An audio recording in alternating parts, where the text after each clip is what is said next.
So have you ever heard me say that emotions are bad? No. Have you? No. No, emotions are the end product of an experience. So then, do I react in my life? Yep, I do. But the question is, how long are you going to react? That's the real question. Because if you keep that emotional reaction going on for an extended period of time, sooner or later it'll become your identity. And then people say, why are you so bitter? Why are you so frustrated? Why are you suffering so much? And your brain, in that emotion, you're in the emotion, which means you're in the chemical residue of the past, is going to call up the event because you're emotionally connected to it. And you're going to say, I'm this way because of that past experience. So then, imagine what I do with people. We have people that have been abused. We have people that have been traumatized, that have been assaulted. We have people that have had very, very difficult pasts. And have you ever heard me say to revisit the event? No. Have you ever heard me say that? Never do we need to revisit the event, because once you do, you open the box. But what we want to do is overcome the emotion, because that's just what's lasting from the event. So you sit a person down, and the moment you sit them down, what do you think the body is going to do? It's going to look for something to recreate that emotion, because that's the person's identity. Are you with me still? Yes.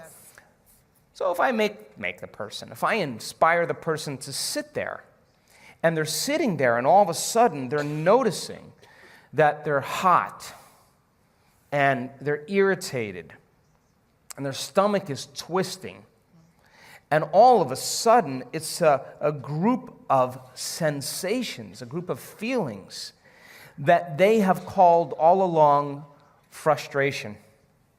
But the different sensations, the moment you name it, it becomes an emotion. But what it is just bodily sensations. It's energy that's stuck in the body. So the body is looking to go back to the past. It's believing it's in the past. Are you with me still? Yes.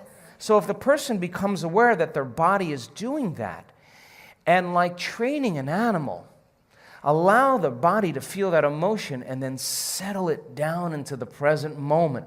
When you settle it down into the present moment, the body starts to trust the present moment and move out of the past. And there's a release of energy. Then the body goes, well, wait a second, what's going to happen in the next moment? And it starts doing that. And it starts to try and anticipate the future. And you settle the body back down into the present moment. And every time you do that, you're telling the body it's no longer the mind, that you're the mind, and your will is getting greater than the program. And all of a sudden, you start to lower the volume to that emotion. And when you begin to break the addiction to that emotion, the side effect of breaking that addiction is called joy. It's called freedom. All of a sudden, the body's saying, I don't want to be tormented anymore.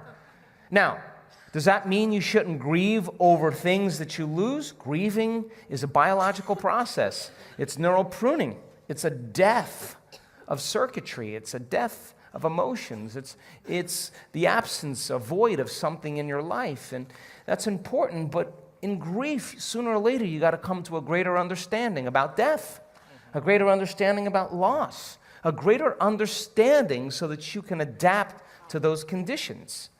Every time I sit with someone and they start complaining about their life, and I let them go for a few minutes, and then I go, oh! You know what I say to them? You only complain about your life when it's not working. And the emotion that you're feeling right now is keeping you connected to the past. You never do this when your life is working.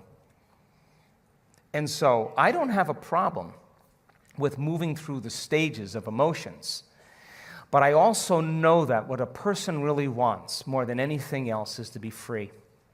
People want to be free. And I have witnessed transformation on every culture, on every skin color, every shape, every size, every age. I've witnessed it. And the same radiance that takes place in a person's face, a light behind their eyes, a different physical presentation of their face is eminent, it's real. And that person has worked to to overcome themselves. And so it's not that we shouldn't feel emotions. We should feel those emotions and feel them completely. And like a child, get over it though, and just let it out and then go. When we witness people analyzing their life within some disturbing emotion on the brain scans, over and over again, we saw their brain getting worse. Just worse. And I would go, excuse me, Hector, what the hell were you doing in there? Oh, I was just caught up with my ex and the kids. And well, yeah, I want you to know that that's making your brain worse. And so then when they start reasoning that, and they understand, I'm not going to give them the answer to their problems, because when a person is suffering, what are they looking for? They're looking for me to take them out of their suffering, and I can give them the answer, the correct answer to their problems, and they will argue against me. They will argue the entire time. No, but. Well, and no, what I just say, take the ride with me. Give me 4 days. Give me 5 days. Cross the river. Get beyond yourself and get beyond that emotion. And the memory without the emotional charge is wisdom. And that's the name of the game, because the soul can't go to the future, can't create a new adventure, can't journey back to source if you're living by some emotion that's keeping you in the past. The soul doesn't even know what to dream about. It can't, because it's seeing the future through the lens of the past. So then when the person starts coming up against themselves and they're sitting there and you say you create your reality, all right, well, then I'm going to have a thought about what I want, but they can't control their thoughts. That's because their body's influencing their mind. So the only way they're going to begin to liberate energy is to be still and to know that they're God, to be greater than their body. And every time they settle it back into the present moment, they're lowering the volume to that emotion, and now they become the mind.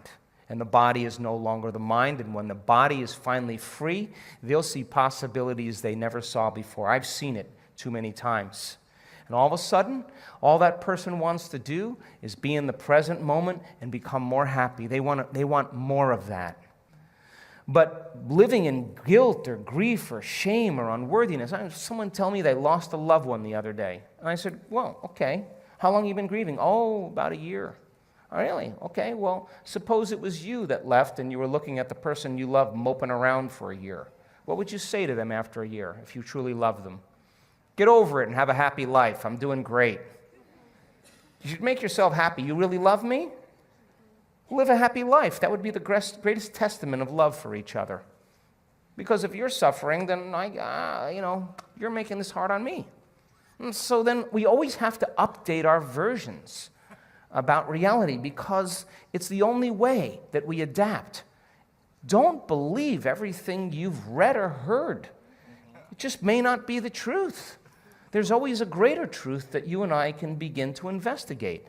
Surely someone in eternity has had a similar problem as you and I, and they've gotten beyond it. Yes or no? Yes. So study that person. You want to be wealthy? Study wealthy people. Don't just have some panacea that you're just going to get wealthy. Read about wealthy people and find out that they lost everything and failed miserably 20, 50 times. But what they had as a characteristic, a quality in their personality, is they were persistent, and they kept changing, and they kept forgiving and letting go of the past and kept going. And sooner or later they ran into it, and when they had all the money they wanted, it was never about the money. It was just about that they could prove to themselves that they can do it. And you and I are no different than that.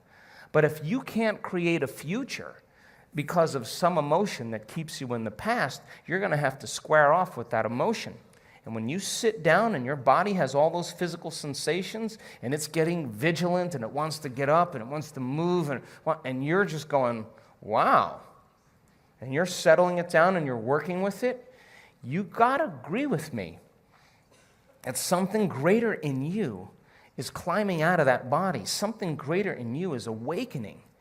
And when you're able to overcome those emotions, truly break the addiction, don't you know that you'll return back to your life and face the person that betrayed you? And you will see a part of yourself that you used to be that you no longer are, and you're not going to have anything else but love for them. In fact, you're going to have compassion for them because you're going to realize how stuck they are, and you're liberated and free. True forgiveness is when you take your attention off somebody because you've overcome the emotion, and that gives them permission to show up differently in your life because you freed yourself and you freed them. And all of a sudden, reality begins to unfold in mysterious ways, and that person shows up and says, "Forgive me. I was so wrong," and you're over it already. And you're just like, "Go on with it, man. I'm in a new life. I would have never been in this new life if you didn't betray me. Thank you."